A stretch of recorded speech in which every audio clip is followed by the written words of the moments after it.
Africa Finance Corporation, the AFC, the continent's leading infrastructure solutions provider, has been awarded the Development Finance Institution of the Year, Europe and Africa, at the 2022 IJ Global Awards. Part of its drive to address Africa's vulnerability to climate risk, the AFC launched an asset management arm, AFC Capital Partners, with its debut offering of the Infrastructure Climate Resilient Fund, ICRF, targeting $500 million in its first 12 months, $2 billion over the next 3 years. Joining us now is Samaila, Zubairu, who is the president and CRO of the Africa Finance Corporation. Thank you so much for joining us, and good evening. So, with congratulations on being named the Development Finance Institution of the Year by the Infrastructure Journal, IJ Global, at its award ceremony in London late last week. What is behind this accolade? Thank you very much, and thanks for having me. First, I would just say that it's really the relentless drive we have at the Africa Finance Corporation and our focus to get things done. You know, we have a team of very seasoned professionals that are focused on making development and accelerating development impact on the continent. And there are several examples of our approach to development finance and banking that distinguishes us from most of the other partners. I'll just maybe emphasize some of the key distinguishing factors. The first is that we have a very unique mindset at the Africa Finance Corporation. We're focused on getting things done. Execution is really our main focus. We know that there are many reasons why things don't get done, but we find the reasons why things happen and we stay with them to ensure that it happens. We have been focused on working with partners and governments to de-risk opportunities by investing our capital to make things happen. So most other institutions will give you a checklist that you go do this and come back. We would look at the checklist and ask you, what can we do together to make it happen? So that's really our approach. You know, our approach is that we have to use this moment of now to ensure that development happens for our continent. That's our approach. And we have several examples of projects that we've done that demonstrate that, and that has been acknowledged by the judges at the Infrastructure Journal Global Awards.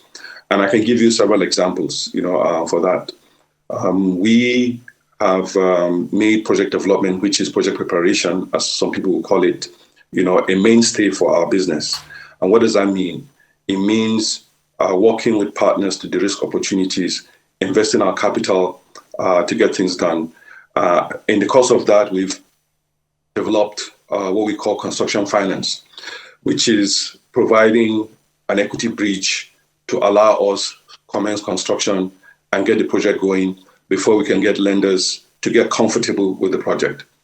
So essentially, our approach is to de-risk, develop, and distribute the opportunities.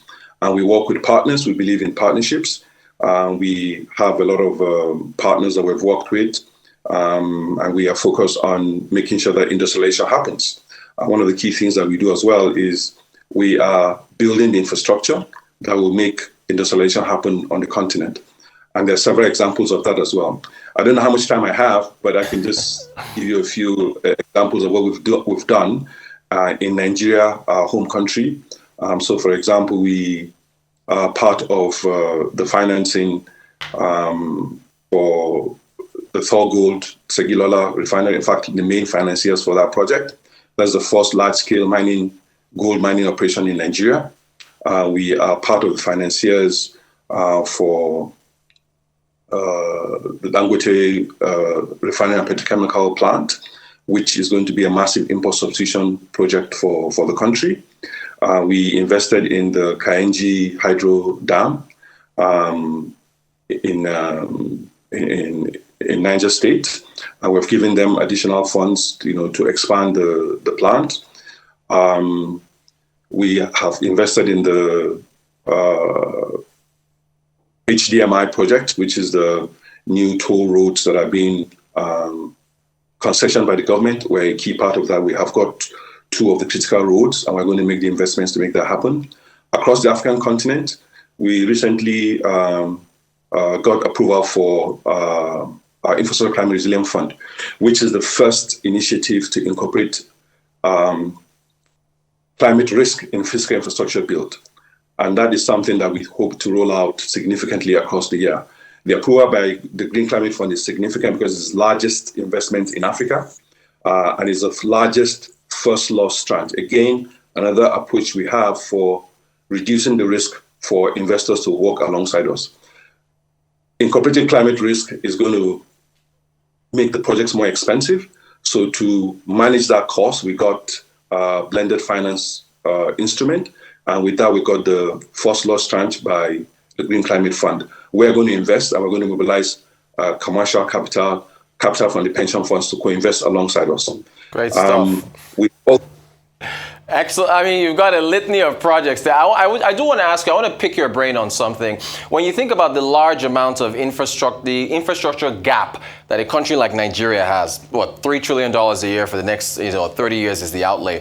What do you make of the approach of tax credits to private sector players within a country in exchange for infrastructure development, as opposed, or maybe in addition to, DFIs like yourself? I mean, what is the approach or the best approach in order to close that infrastructure gap for a finance? So in particular, I do want to get your thoughts on the concept of offering, tax waivers or incentives to private enterprise in order to plug that gap. Do you think that's enough, or does it have to go beyond that?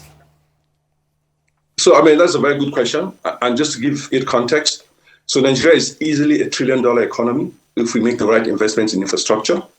And we're focused on working with all the relevant actors to make sure that happens. So there are several routes to overcome the infrastructure deficit and to build infrastructure that is required to make Nigeria a more modern, developed economy. So one of the routes is clearly tax credit. It is very important that we do that, but we also need to complement that with several other things. So we have embarked on a project called InfraCorp. That's also another opportunity to accelerate infrastructure development using local currency in the country.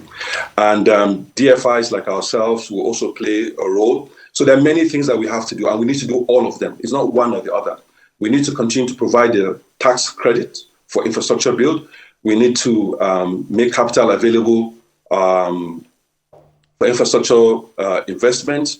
We need to increase the capital required by states, or make sure that state governments are allocating a significant portion of their budget for infrastructure development. And we need to also ensure that where the private sector can make the investment in infrastructure, the private sector is left alone to do that. And then where the state has to make the investment in infrastructure, we should encourage the state to make that investment in infrastructure. So infrastructure is really key to what's going to unlock the Nigerian economy and most other African economies. Like I mentioned, if we make the right investments in energy, particularly energy, transport and logistics, we would see significant growth in the Nigerian economy. And to your question, infrastructure tax credit is one of the tools to use. Investment by development finance institutions is another tool to use. Making pension funds in Nigeria comfortable to follow the asset allocation that has been created for them to invest in infrastructure or private equity. Infrastructure funds is also another tool to encourage. More importantly, we need to be looking at how can we enhance revenue for government, and what are the investments that the government needs to do to increase revenue. So Nigeria has a very good mining cadastre. There's several minerals that can be mined from Nigeria, all of which earn foreign exchange. That should be encouraged significantly, particularly as the world goes through energy transition. Nigeria should pay particular focus on its critical minerals and metals. I know we have a lot of nickel in Nigeria. We have lithium in Nigeria.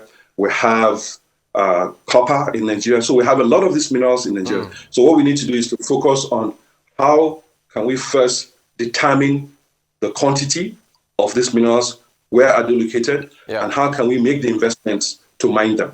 Great stuff. Look, congratulations. This also increase the revenue for the government. For sure. And with the government, they can invest in other things like health, security, and other things. Fantastic stuff. Look, we thank you so much for joining us, Mr. Samaila Zubairu, President and Chief Risk Officer at the African Finance Corporation, and congratulations again on that award.